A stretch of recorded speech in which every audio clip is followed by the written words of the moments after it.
मुझे याद सब है जरा जरा,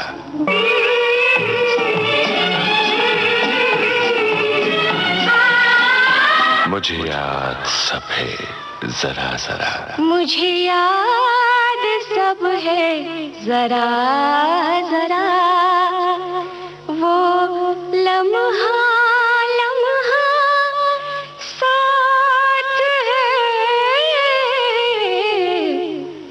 मुझे याद सब है जरा जरा।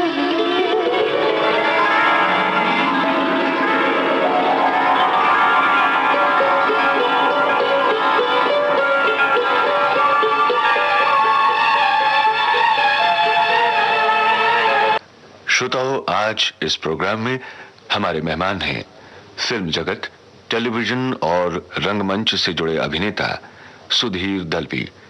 आपसे बातचीत की है यूनुस खान ने। इस प्रोग्राम में हम समय समय पर फिल्म जगत के विभिन्न सितारों को आपसे मुखातिब करते रहे हैं। आज हमारे स्टूडियो में हैं चरित्र अभिनेता सुधीर दलवी। सुधीर साहब, आपका स्टूडियो में बहुत स्वागत है। नमस्कार। सुनने वालों को भी मेरा नमस्कार। तो श्रोताओं, हम अब से लेकर 1 घंटे तक सुधीर दलवी साहब के जिंदगी से जुड़े हुए कई पक्षों को देखेंगे और सुनेंगे। सबसे पहले तो दलवी साहब, आप ये बताइए कि एक्टिंग का कीड़ा आपको कहाँ से लगा? क्या होता है, इंसान जन्म लेता है और जन्म से ही उसके बदन में ये सब कीड़े मकोड़े सब होते हैं। ऐसा मुझे लगता है। लेकिन जब मैं थोड़ा सा बड़ा हुआ, थोड़ी समझ आई, पिक्चरें देखने लगा, तो मुझे ऐसे लगने लगा ये हीरो तो है जो पर्दे पे दिख रहा है, लेकिन ये खाने पीने के लिए क्या करता है? हमेशा ही अच्छे कपड़े पहनता है, हमेशा ही बहुत बेहतरीन गाड़ियों में घूमता है। मैंने कहा मैं ऐसा क्यों ना बनूं? आपको एक बेहतरीन जिंदगी सिनेमा के पर्दे पर दिखाई देती थी, तो आपको ऐसा लगा कि आपको भी वैसा बनना चाहिए। जी। इसलिए आपने अपने आप को एक्टिंग की तरफ डाइवर्ट करना शुरू किया? नहीं, ऐसा कुछ नहीं। असल में हुआ ये कि पिक्चरें देखने का शौक मुझे बचपन से रहा, इसमें कोई शक नहीं। लेकिन पढ़ाई पूरी करने के बाद जब मैं आर्किटेक्चर, स्थापत्य शास्त्र का अध्ययन कर रहा था, उस वक्त शाम को क्या करना है ये एक बहुत बड़ी समस्या मेरे सामने रहती थी। शामें मेरी ऐसे ही इधर उधर मैं गुजारता था, तो मुझे ऐसे लगा क्यों ना मैं ये एक्टिंग की तरफ ध्यान दूं। कोशिश करके आखिरकार एक नाटक में रमेश तलवार, जो अभी निर्देशक है फिल्मों में, उनके अंडर सागर सरहदी का लिखा हुआ एक प्ले था, उसमें काम किया। वो काम करने के बाद मुझे ऐसा लगा कि शायद मैं अभिनय कर पाऊंगा। तो फिर मैंने सीरियसली ज्यादा ध्यान देना शुरू किया। इसका मतलब आपकी शुरुआत भी स्टेज से हुई? हाँ, स्टेज से हुई, लेकिन उसके पहले का एक मजेदार किस्सा मैं आपको बताता हूँ। जरूर। मैं हैदराबाद में था मेरे चाचा जी के घर, और वहाँ पे हमारे और एक रिश्तेदार आए जो ब्लॉक डेवलपमेंट ऑफिसर्स का एक कैंप होता है। तो लास्ट डे कैंप फायर था और उन्होंने कहा चलो मेरे साथ। तो मैं उनके साथ निकल गया। तो वहाँ पे जो कैंप में आए हुए लोग थे वो कहने लगे कि अरे यार ये देवानंद के जैसा दिखता है, फुग्गा वुग्गा भी ऐसे, बालों का भी बाल वाल भी ऐसे ही बनाए हैं, इससे कुछ करने के लिए बोलो। तो हमारे मामा जी थे वो जो आए थे, जो साथ में लेके गए थे। तो मैंने कहा चलो मैं करता हूँ। तो मैंने फिर देवानंद की नकल उतारी वहाँ पे। I was about 18-19 years old, और देव साहब का फैन तो था ही मैं। तो मैंने किया, लोगों को बहुत अच्छा लगा। वहाँ से असल में मुझे वहाँ से ऐसे लगा था, लेकिन ये आगे चल के जो मैंने जेजे स्कूल ऑफ आर्ट का किस्सा बताया, वहाँ से सही माने में मुझे ऐसे लगा कि मैं अभिनय क्षेत्र में कुछ कर पाऊंगा। तो उस वक्त उस स्टेज पर आपने देवानंद साहब की नकल की थी। जी। हम इस वक्त आपसे देवानंद साहब की नकल करने को तो नहीं कहेंगे, लेकिन क्यों ना उन पर फिल्माया गया कोई गाना सुन लिया जाए? हाँ, तो देव साहब पे पिक्चर आया गया एक गाना मुझे अभी तक याद है, वो पिक्चर भी याद है, जिसका नाम था फंटूश और गाना किशोर कुमार जी ने गाया था, दुखी मन मेरे।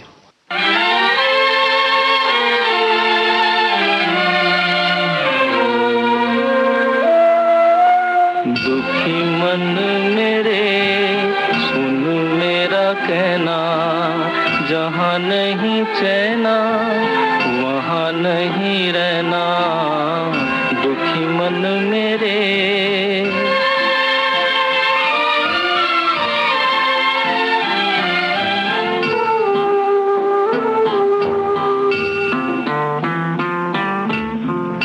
दर्द हमारा कोई न जाने, अपनी गरज के सब हैं दीवाने, किसके आगे रोना रोए, देश पराया लोग बेगाने, दुखी मन मेरे सुन मेरा कहना, जहाँ नहीं चैना वहाँ नहीं रहना, दुखी मन मेरे।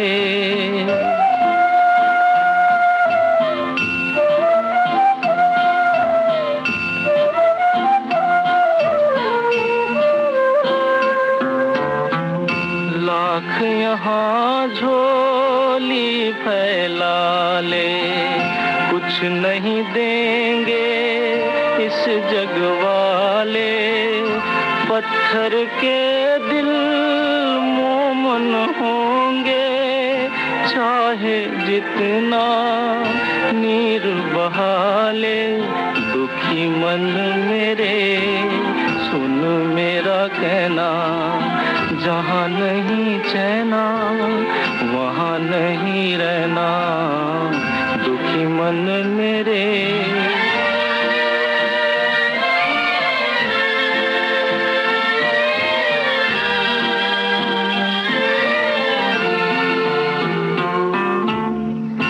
अपने लिए कब है ये मेले, हम हैं हर एक मेले में अकेले, क्या पाएगा उसमें रहकर जो दुनिया जीवन से खेले, क्या पाएगा उसमें रहकर जो दुनिया जीवन से खेले, दुखी मन मेरे सुन मेरा कहना, जहाँ नहीं चैना वहाँ नहीं रहना, दुखी मन मेरे।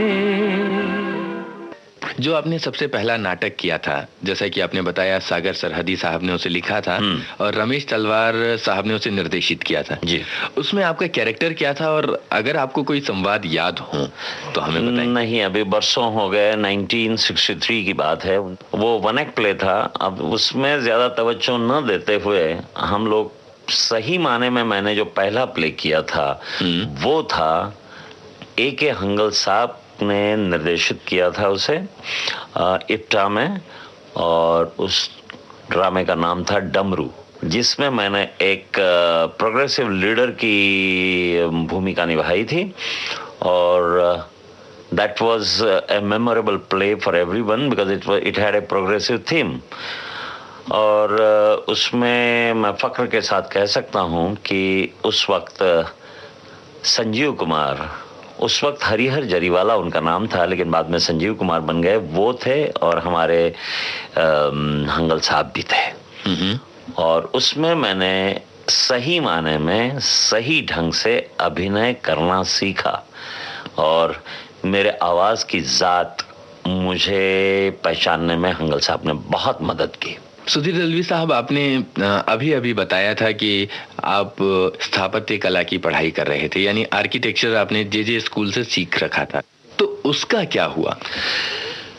मैंने कोर्स मेरा कंप्लीट नहीं किया, मैं 4th ईयर तक पहुंचा, लेकिन तब तक मैं मराठी नाटकों में बहुत बिजी हो गया। अच्छा। और मैंने छोड़ दिया, जो एक शायद हो सकता है मेरा निर्णय गलत था, लेकिन अब मैं भूल गया हूँ उस बात को कि मैं अगर करता तो भी क्या होता। तो आज मैं जिस प्रोफेशन में हूँ उसमें सुखी हूँ और बहुत मज़े से काम कर रहा हूँ, मज़े ले रहा हूँ। लोग शायद मज़े ले रहे हैं। जैसा कि आपने अभी कहा भी था कि कई बार रास्ते खुल जाते हैं लेकिन आदमी वहाँ चल नहीं पाता।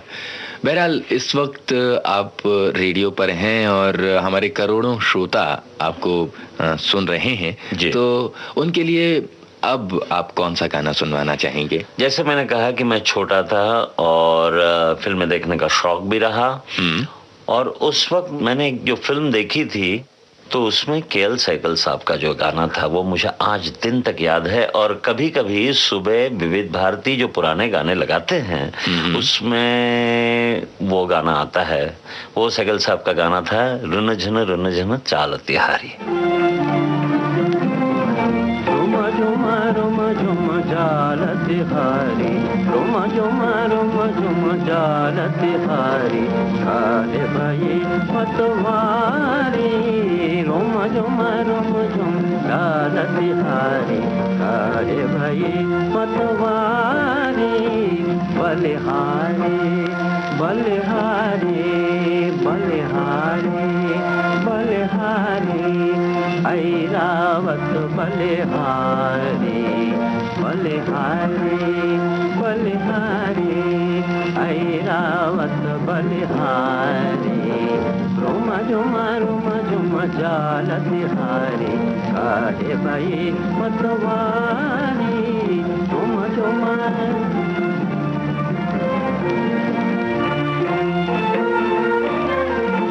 तुम्हारी चाल जो चले कामनी, तुम्हारी चाल जो चले कामनी, पिया मन भावे वो गज कामनी, तुम्हारी चाल जो चले कामनी, पिया मन भावे वो गज कामनी, विसरत का है बिरद आपनो, विसरत का है बिरद आपनो, ये अचरज है भारी, रुम झुम चाल तिहारी, काहे भाई मतवारी, रुम झुम।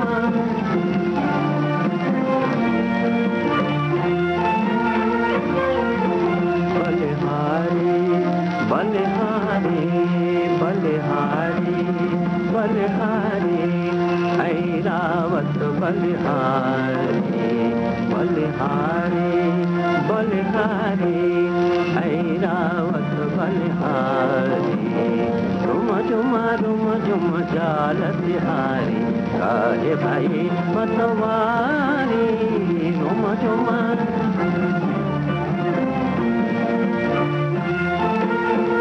सुधीर दलवी साहब, कुंदनलाल सहगल जी का जिक्र आया, उनका गाना हमने सुना, तो ये बताइए कि संगीत में आपकी कभी कोई रुचि रही है क्या? मैं उत्तम संगीत सुनने का आदी हूँ, वो मेरी हॉबी है, रही है, और पहले भी सुनता था। एक ज़माना था जब मैं गाता भी था लेकिन गाना सीखा नहीं कभी। अच्छा। हाँ, लेकिन हमारे दादाजी के सामने बैठ के कविताएं, सुर में गाना वगैरह, ये काम मैंने बहुत किए और मैं दादाजी का फेवरेट था क्योंकि मैं बहुत सुर में था। सीखने का मौका नहीं मिला। अच्छा, अब थोड़ा सा और आगे जाएं तो जब आप नाटक करने लगे और आपने बताया कि मराठी थिएटर भी आपने काफी कर रखा है। सही माने में मैंने शुरुआत तो की हिंदी से जी। सबसे पहले मैंने मराठी नाटकों में कई निर्माताओं के पास जाके कोशिश की लेकिन मौका नहीं दिया उन लोगों ने। तो फिर मैंने जाके इप्टा में एंट्री की। हांगल साहब ने मुझे वहाँ वेलकम किया। उसके पहले मैं एक जगह गया था लेकिन वहाँ पे शुरू में तो काम नहीं हुआ, लेकिन इप्टा में आने के बाद सत्यदेव दुबे साहब ने मुझे अंधा युग डॉक्टर धर्मवीर भारती जी का एक नाटक, उसमें बहुत अच्छा किरदार दिया। जो आम जनता को रिप्रेजेंट करते हैं, नुमाइंदे होते हैं, ऐसे प्रहरी जो 18 दिन के महाभारत युद्ध के बाद की जो कहानी है वो उसमें घटती है, वो दिखाई है। तो उस नाटक में मैंने प्रहरी का रोल किया था और जैसे आपने थोड़ी देर पहले मुझे पूछा था, तो सागर साहब के नाटक के संवाद तो मुझे याद नहीं, लेकिन इसमें जो मैंने शुरू की लाइंस बोली थी और वो थी, थके हुए हैं हम पर घूम घूम कर पहरा देते हैं इन सूने गलियारों में, जिनके इन रत्न जटित फर्शों पर कौरव वधुएं मंथर मंथर गति से चलती थी। क्या बात है। वो प्ले, वो नाटक खेलते हुए हम लोगों ने बहुत मजे लिए थे। उसमें आपको मजे की बात यह है कि उसमें आज जिसको राजेश खन्ना नाम से लोग जानते हैं, वो जतिन खन्ना थे जी, वो उस नाटक में था। फिर मानवेंद्र चिटनिस, लीला चिटनिस जी के बेटे थे, गुरनाम सिंह थे, VK शर्मा, मतलब दिग्गज लोग, बाद में जो दिग्गज बने जी, वो सब हम साथी थे। और धृतराष्ट्र का रोल, आज के जो महाभयंकर विलन का रोल जो करते हैं, वो अमरीश पुरी साहब ने किया था। तो वो सारी यादें अभी भी आपके साथ हैं, बिल्कुल ताज़ी है। आज हम विविध भारती के जरिए उन सारी यादों को परत दर परत खोल रहे हैं। तो जरा अपनी जिंदगी के पन्नों पर थोड़ा सा झांकिए और हमें ये बताइए कि उस वक्त जो कुछ नाटक आपने कर रखे थे हिंदी और मराठी के, उसमें सबसे अच्छा नाटक कौन सा आपको लगा था? हाँ, तो मैं वही कहने जा रहा था कि हिंदी के नाटक करते करते करते 1962 से लेके 70 तक जी, मैं हिंदी नाटक खेलता रहा, करता रहा। उसमें बेहतरीन नाटक हिंदी का जो जिसमें मैंने काम किया था वो था अंधायुग जी, फिर डमरू। उसके बाद मैंने और एक नाटक किया था इप्टा में रविंद्रनाथ टैगोर का, उसमें सुप्रिया करके एक किरदार था, वो किया था। उस नाटक का नाम मैं भूल रहा हूँ, लेकिन ये 3 नाटक मेरी जिंदगी के अहम नाटक हिंदी में रहे जी। उसके बाद 1970 में मुझे मराठी के बहुत नामचीन निर्माता जो हैं श्री प्रभाकर पणशीकर, उन्होंने न्योता दिया और वा शिरवाड़कर जो कुसुमाग्रज कहलाते हैं, कुसुमाग्रज, तो उन्होंने जो लिखा हुआ नाटक था झांसी की रानी के ऊपर, तो उस नाटक के लिए मुझे एक और ही किरदार करने के लिए बुलाया। वो था जिसने झांसी की रानी को हराया, वो जनरल ह्यू रोज के रोल के लिए, ब्रिटिश के रोल के लिए मेरी पर्सनालिटी के हिसाब से उन्होंने सोचा और वो किरदार मैंने बखूबी से निभाया। ये उस वक्त के अखबार और देखने वालों ने कहा कि आप बहुत बखूबी से जनरल ह्यू रोज मतलब पेश कर रहे हैं, और वो नाटक खूब चला और वहाँ से मेरा मराठी का नाटक में काम करना मैंने शुरू किया। अच्छा अच्छा। सुधीर दलवी साहब, आपने थिएटर काफ़ी किया है और आज भी बम्बई में मराठी, गुजराती, हिंदी और अंग्रेज़ी थिएटर काफ़ी हो रहा है। तो ये जो एक लंबा फेज है, वक्त इतना गुजर चुका है, इस बीच क्या महसूस होता है आपको? थिएटर कितना बदला है इस बीच? काफ़ी कुछ बदला है। जिस वक्त हम लोग हिंदी नाटकों में काम करते थे, तो उस वक्त हमें टिकटें लोगों को घर जाके बेचती थी, गुजारिश करनी पड़ती थी और पासेस दे के, टिकटें दे के, कंसेशन में टिकटें दे के हम लोग नाटक देखने के लिए लोगों को बुलाते थे। सबसे बड़ी चीज़ आज पृथ्वी थिएटर है या NCPA है या कोई भी थिएटर है जहाँ हिंदी, गुजराती की भी हालत बहुत पहले एक ज़माने में बहुत ख़राब हुआ करती थी, लेकिन INT और इप्टा एंड थिएटर यूनिट, ये 3 संस्थाओं ने लोगों को थिएटर की आदत लगाई और लोग सही माने में नाटक पसंद करने लगे, देखने लगे। आज आप पृथ्वी जाइए या NCPA जाइए या किसी भी थिएटर में जाइए, जैसे मैंने कहा, आज टिकटें मिलती नहीं जी, और मुश्किल हो जाता है कि अब ऐन वक्त पे अगर आप पहुंचेंगे तो आपको टिकट नहीं मिलती, आपको एडवांस बुकिंग ही करनी पड़ती है। इतना फर्क आ गया। बाकी जहाँ तक स्क्रिप्ट का सवाल है, संहिता का सवाल है, तो वो तो जैसे समय बदलता है, समय के साथ साथ लोगों की समस्याएं, लोगों का जीवन की तरफ देखने का रुख और काफ़ी कुछ बदल जाता है। उसी हिसाब से जब नए लोग आते हैं, लेखक, नए अदीब आते हैं, तो वो लोग भी अपने थॉट्स लोगों तक पहुंचाने के लिए अलग ढंग से नाटक लिखते हैं जी। टेक्निकली भी टेक्नोलॉजी काफ़ी आगे बढ़ गई है और उस हिसाब से फिर टेक्निक भी बदल गया, जैसे लाइट्स और बाकी जो चीज़ें होती हैं, डेकोर होता है या रिवॉल्विंग स्टेज होता है, ये चीज़ें भी आ गई।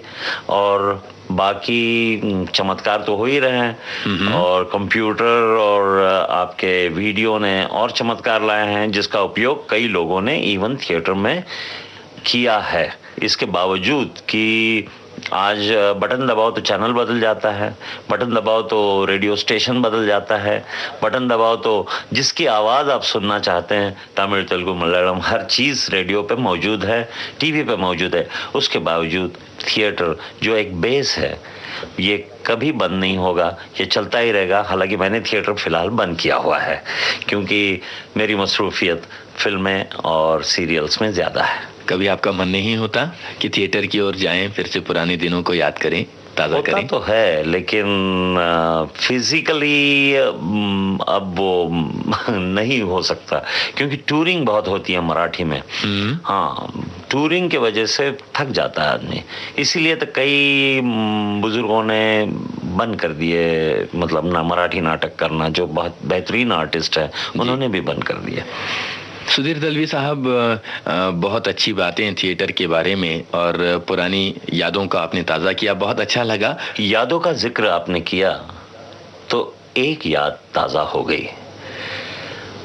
जहाँ मैं रहता था दादाजी के यहाँ, वहाँ पीछे ही सिनेमा घर था और ऑपरेटर एक गाना बजाता था सिनेमा शुरू होने से पहले। वो था महल पिक्चर का लता जी ने गाया हुआ गाना, आएगा आने वाला। वो गाना आज दिन तक हॉन्ट करता है, याद मेरी ताज़ा हो जाती है। आएगा आएगा आएगा आएगा आएगा आने वाला, आएगा आएगा आने वाला।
सुधीर दलवी साहब, ये जो जमाना गुजर गया और एक लंबे युग को आप पीछे छोड़ाए, वहां पर जरा सा नजर डालें तो एक प्रश्न मेरे दिमाग में आता है कि कहां से आपने थिएटर से शिफ्ट किया और फिल्म की ओर मुड़े?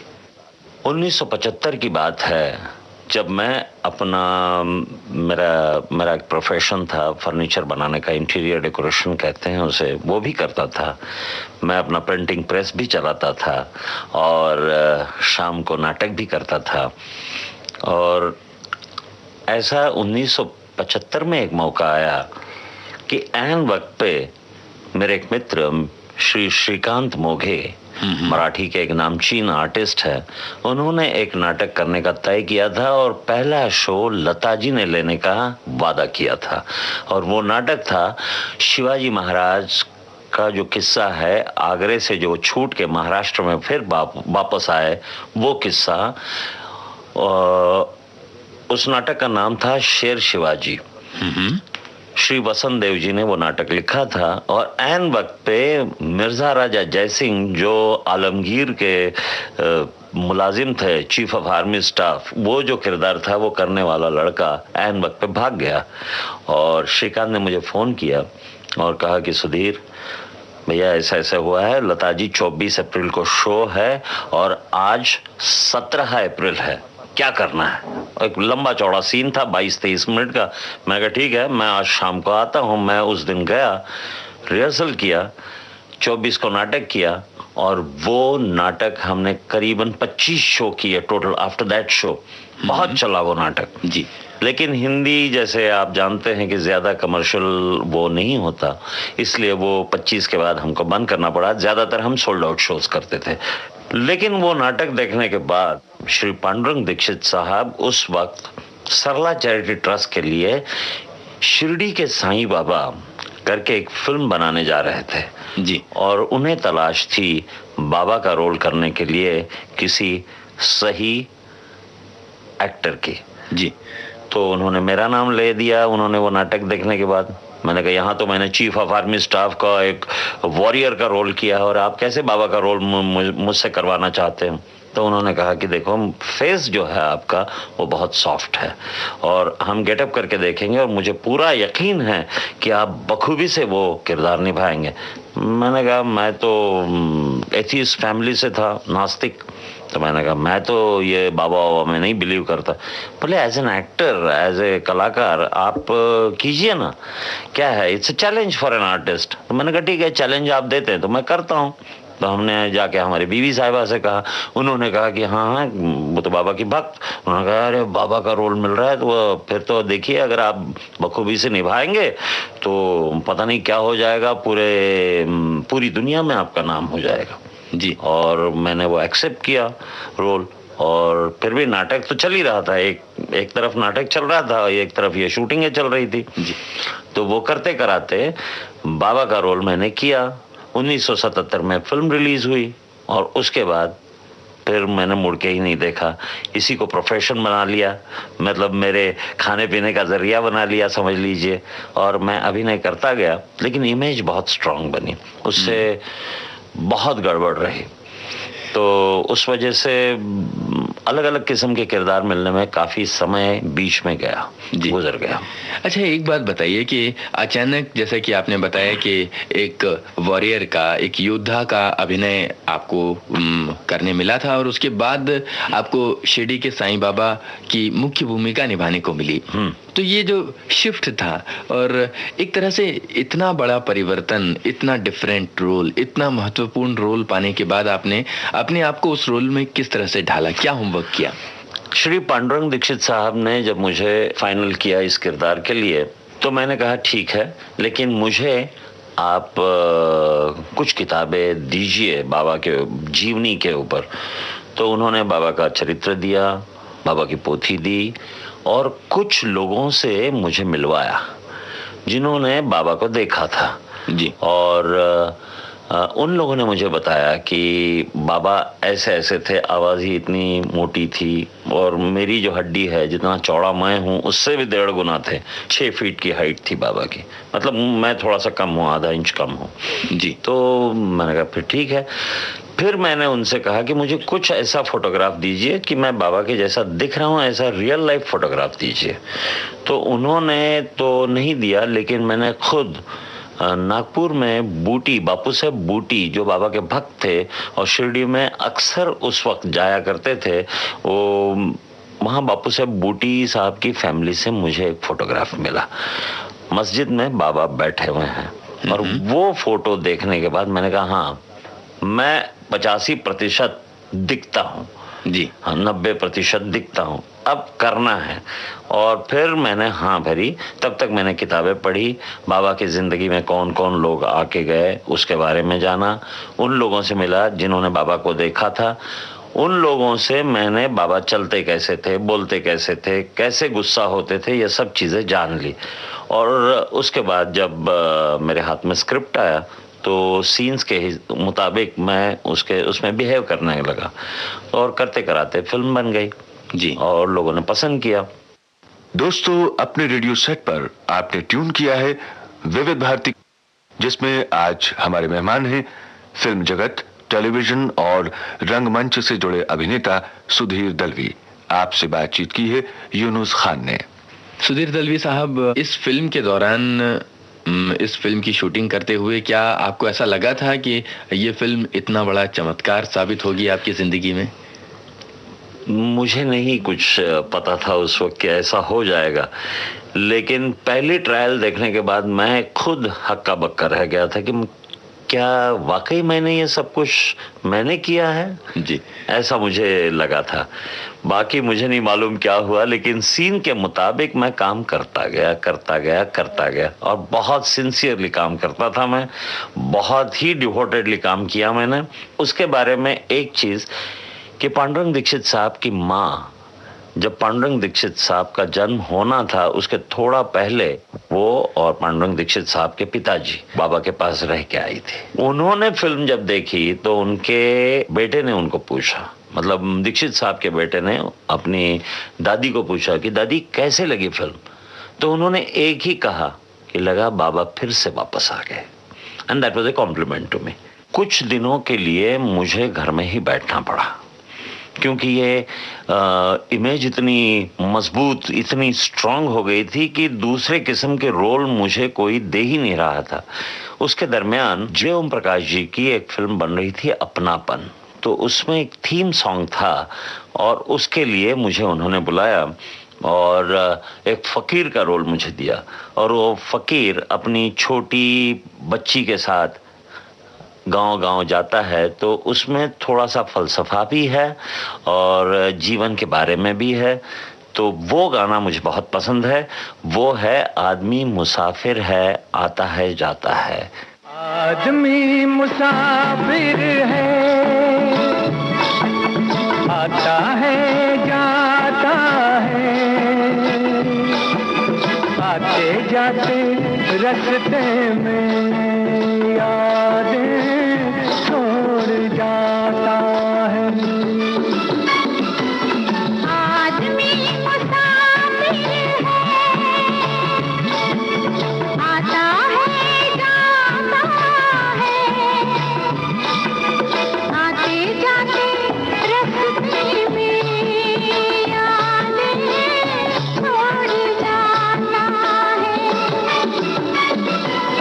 आदमी मुसाफिर है,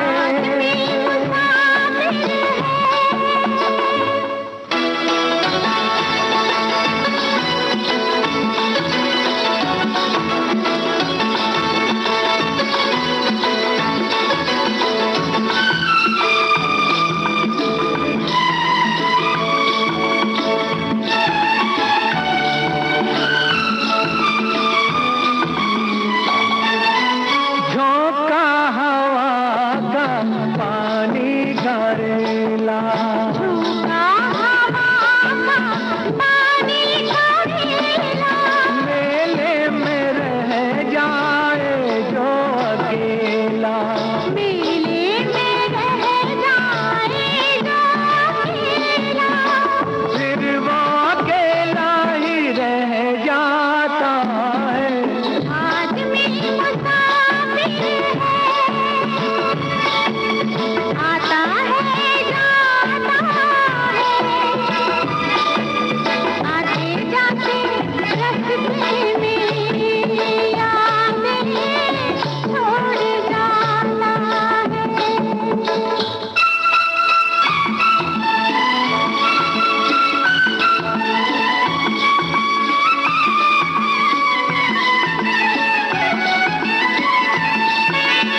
अच्छा सुधीर दलवी साहब, जैसा कि आपने बताया कि आप किसी भी रोल में बहुत ज़्यादा अपने आप को ढालने की कोशिश करते हैं, उसके बाद एक्टिंग करते हैं, तो ये बताइए कि जो नए लोग हैं जो एक्टिंग की तरफ मुड़ना चाहते हैं, वो एक्टिंग को किस तरह से लें? क्या एक्टिंग वास्तव में कहीं से सिखाई जा सकती है या ये जन्मजात प्रतिभा होती है? आपने बहुत ही अच्छा सवाल किया है। 1965 या 66, हाँ 1966 मेरी मुलाकात एक बहुत भारत देश के एक बहुत बड़े कलाकार से हुई थी, जिनका नाम श्री बलराज साहनी जी। और बलराज जी का मैं इंटीरियर डेकोरेटर था और उनके घर में फर्नीचर बनाते बनाते मैंने उनके नाटक में भी काम किया। वो निर्देशक थे के अब्बास साहब का नाटक था लाल गुलाब की वापसी, एंड दोबारा मैंने एक प्रोग्रेसिव लीडर का रोल किया था, जैसे डमरू में किया था वैसे ही। लेकिन उस वक्त उन्होंने मुझे एक बात कही कि सुधीर, एक्टिंग मत करो, रिएक्ट करो सिचुएशन को, रिएक्ट करो, जो सामने किरदार है वो जो कर रहा है उसको रिएक्ट करो। तो मुझे ये कहना है, आज तो ज़माना ऐसा आया है कि ट्रेंड आर्टिस्ट आ रहे हैं बम्बई शहर में या हर जगह, मतलब जहाँ जहाँ सिनेमा बनता है, तैयार होता है, जहाँ जहाँ सीरियल्स बनती है, हर जगह एक से एक आर्टिस्ट आ रहे हैं, बेहतरीन से बेहतरीन। और आजकल के कलाकार जो हैं वो हमसे 10 कदम आगे ही हैं, और उनसे कहना क्या है, लेकिन एक चीज़ कि बनो मत, जो किरदार है उसे बखूबी से निभाना ये असली कलाकार का काम होता है। और उसमें मैकेनिक्स समझाने की कोई बात नहीं होती, सिखाया नहीं जाता, वो उपजत होता है, इनबॉर्न होता है, उसको कौन कैसे डेवलप करता है उसके ऊपर वो अच्छा या बुरा आर्टिस्ट समझा जाता है। सुधीर दलवी साहब, आपने बताया कि आप बलराज साहनी साहब के इंटीरियर डेकोरेटर थे और उसके बाद वो आपके निर्देशक बन गए और आप उनके अभिनेता हो गए। तो उनके करीब रहने के दौरान आपको क्या क्या चीज़ें उनसे सीखने को मिली, क्या इंस्पिरेशंस उनसे आपको मिली? एक तो कुदरती तरीके से अभिनय करना। आज मैं जो भी हूँ वो ऐसे कई लोग मेरी ज़िंदगी में आए, मेरे निर्देशक अलग अलग नाटकों के, जिनके वजह से मैं आज हूँ और सही ढंग से अभिनय करने की कोशिश करता हूँ। लेकिन बलराज जी की एक ख़ास बात थी, और वो ऐसे लगता था कि वो बलराज साहनी साहब नहीं है, बलराज जी वो किरदार जो होता था वो वही है, ऐसे लगता था। उसके लिए शायद आपने वो सीमा फिल्म देखी होगी, उसमें बलराज जी ने गाना गाया था, मतलब गाना तो गाया था मन्ना डे साहब ने, लेकिन बलराज जी पे वो फिल्माया गया था वो, और वो गाना था तू प्यार का सागर है। तू प्यार का सागर है, तू प्यार का सागर है, तेरी एक बूंद के प्यासे हम, तेरी एक बूंद के प्यासे हम, लौटा जो दिया तूने, लौटा जो दिया तूने, चले जाएंगे जहाँ से हम, चले जाएंगे जहाँ से हम।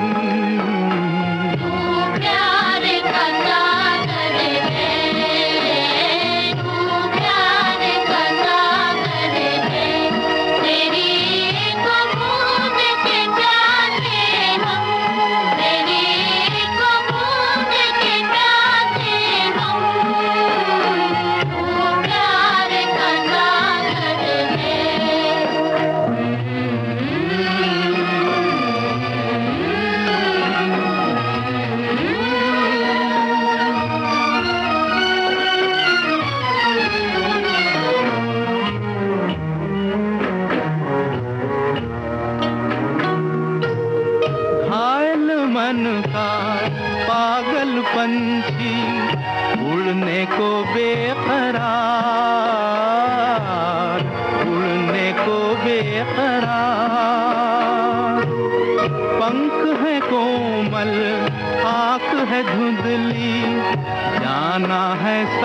सागर पार,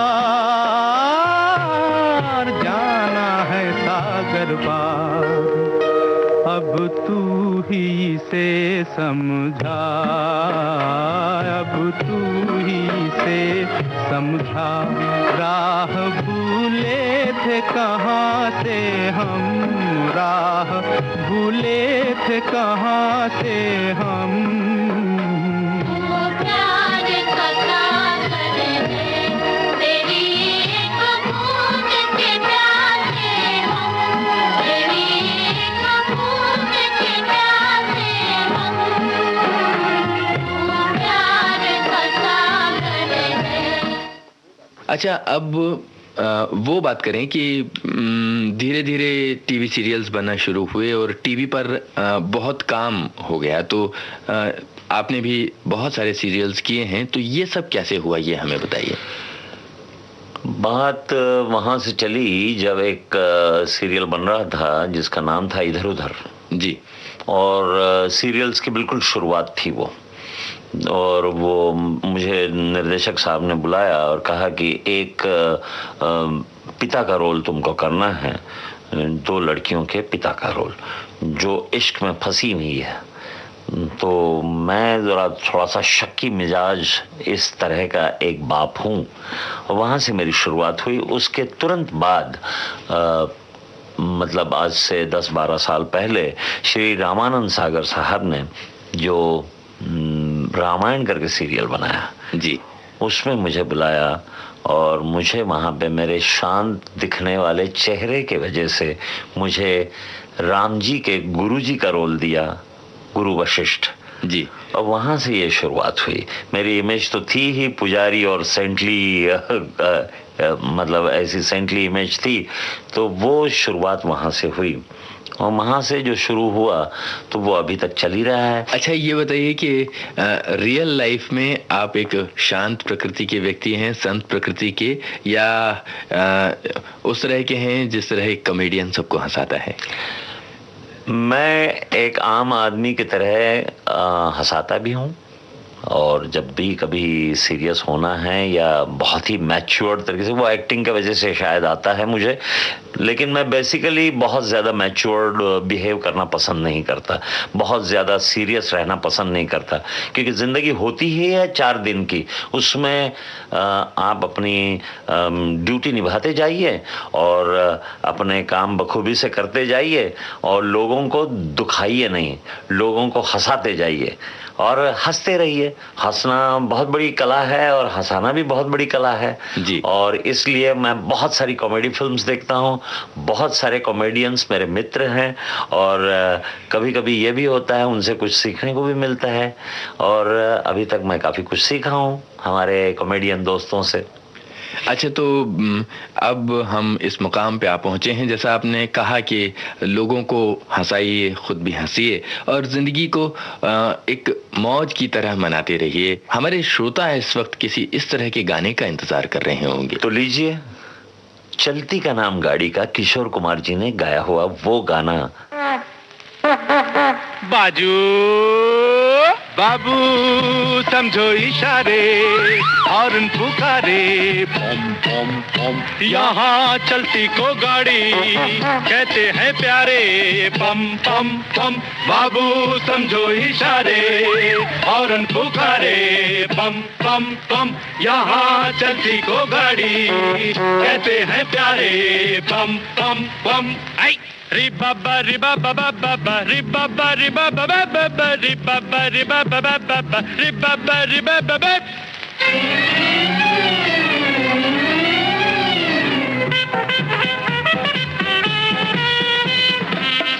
बातों की एक बात यही है, क्या भला तो क्या बुरा कामयाबी में जिंदगी है, बोलो।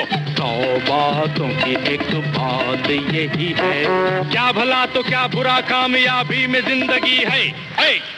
टूटी फूटी सही चल जाए ठीक है, सच्ची झूठी सही चल जाए ठीक है, टूटी फूटी सही चल जाए ठीक है, सच्ची झूठी सही चल जाए ठीक है। आड़ी तिरछी चला चला के झूम, आड़ी तिरछी चला चला के झूम, आड़ी चला चला के झूम, तिरछी चला चला के झूम, बाजू बाबू समझो इशारे, हॉर्न पुकारे, पम पम पम, यहाँ चलती को गाड़ी कहते हैं प्यारे, पम पम पम, डिरिडिरिडे टुरुडुरुडुरुडो, डिरिडिरिडिरिडे टुरुडुरुडुरुडो, डिरिडिरिडे इडे इडे।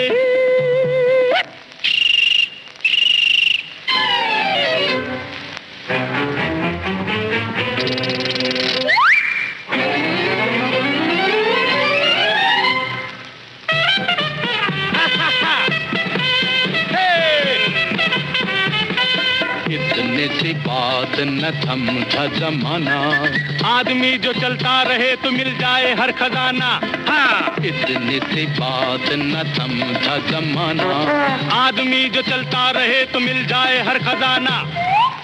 शोहरत है चीज क्या चलने का नाम है, इज्जत है चीज क्या चलने का नाम है, शोहरत है चीज क्या चलने का नाम है, इज्जत है चीज क्या चलने का नाम। आड़ी तिरछी चला चला के झूम, आड़ी तिरछी चला चला के झूम, आड़ी चला चला के झूम, तिरछी चला चला के झूम, बाजू बाबू समझो इशारे, हॉर्न पुकारे, पम पम पम। अपने परिवार के बारे में हमें कुछ बताइए। परिवार के बारे में, मेरी शादी 1972 में हुई। मुझे मतलब मैं बहुत सुखी हूँ अपने निजी जिंदगी में। मेरा एक बेटा है और वो फलसफा पढ़ रहा है अमेरिका में।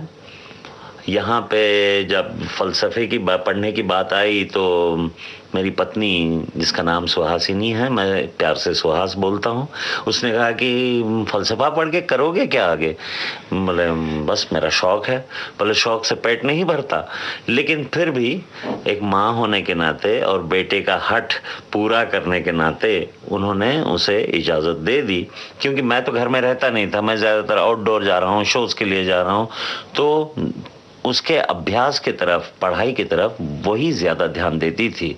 वो AA है, पढ़ी लिखी है, तो वो मैंने कहा आप ही कीजिए, मैं ये काम करता हूँ धन प्राप्ति का, आप उसको पढ़ाते रहिए। जी, आपका बेटा जैसा कि आपने बताया कि वो फिलॉसफी पढ़ रहा है, कभी आपको ये नहीं लगा कि उसको भी एक्टिंग की फील्ड में आना चाहिए था?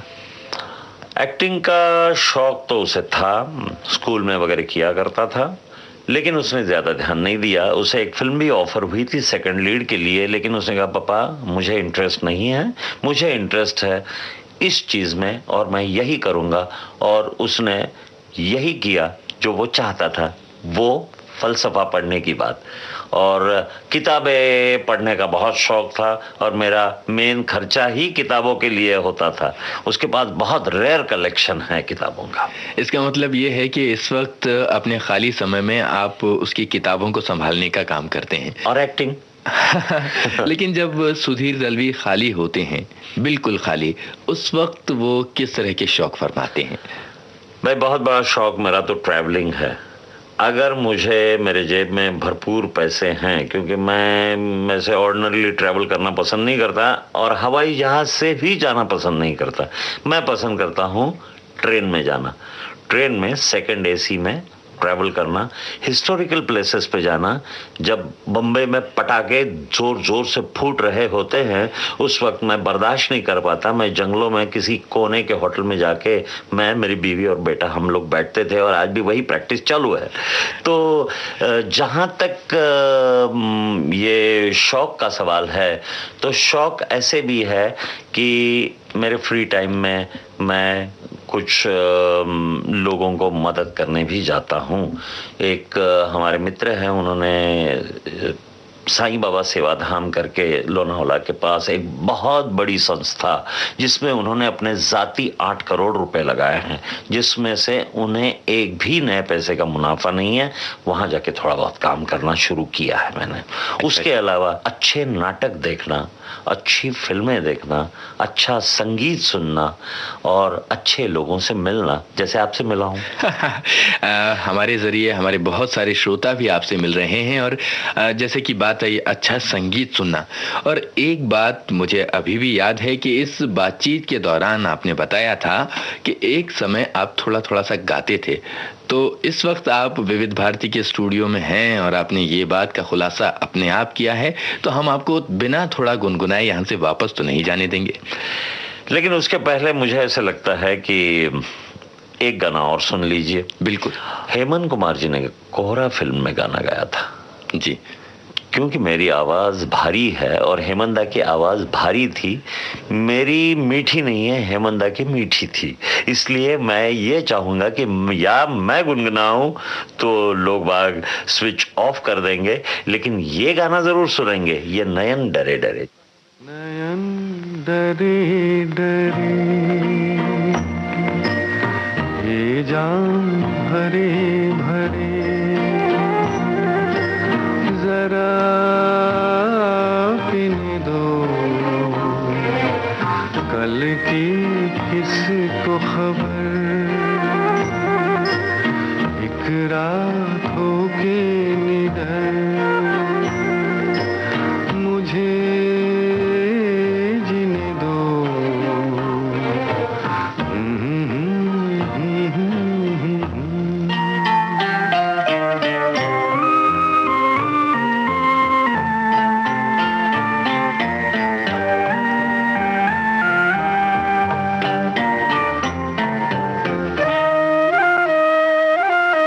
रात हंसी ये चांद हंसी, तू सबसे हंसी मेरे दिल पर। रात हंसी ये चांद हंसी, तू सबसे हंसी मेरे दिल पर, और तुझसे हंसी और तुझसे हंसी तेरा प्यार, तू जाने ना ये नयन डरे डरे।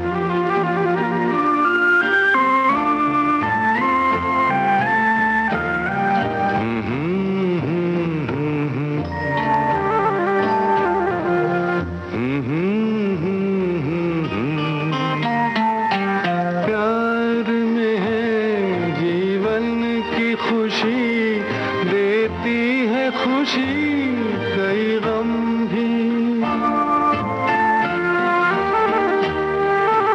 प्यार में है जीवन की खुशी, देती है खुशी कई गम भी।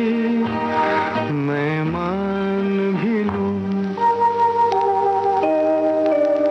मैं मान भी लूं कभी हार, तू माने ना ये नयन डरे डरे, ये जाम भरे भरे, जरा पीने दो कल की किसको खबर, एक रात हो के निडर मुझे जीने दो।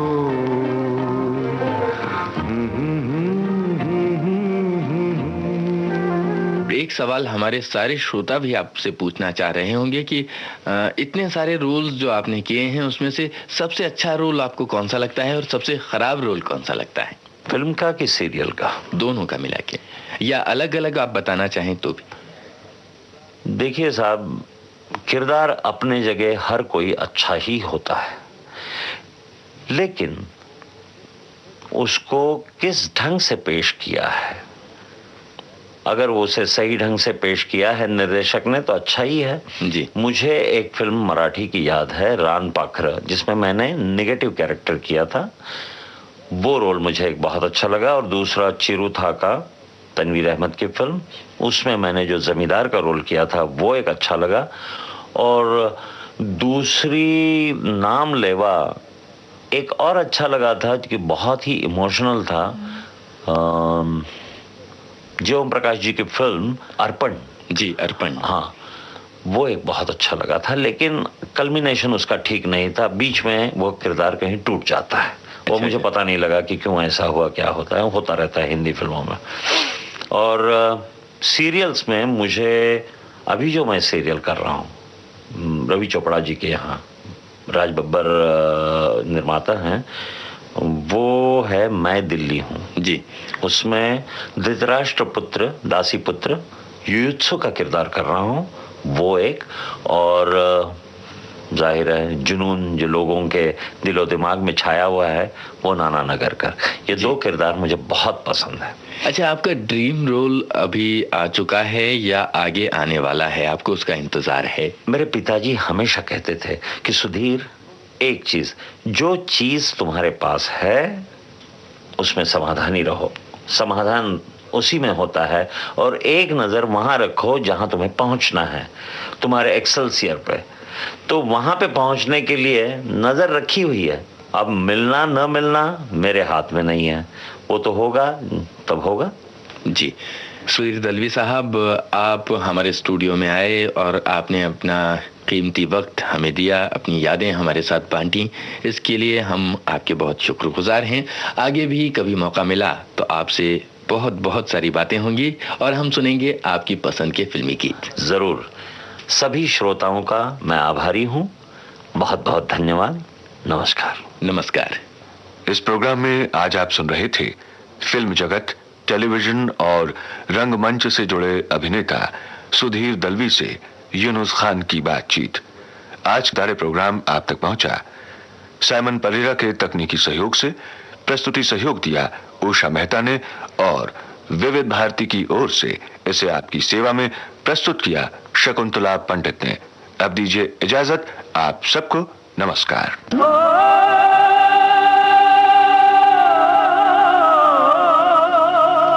मुझे याद सब है जरा जरा,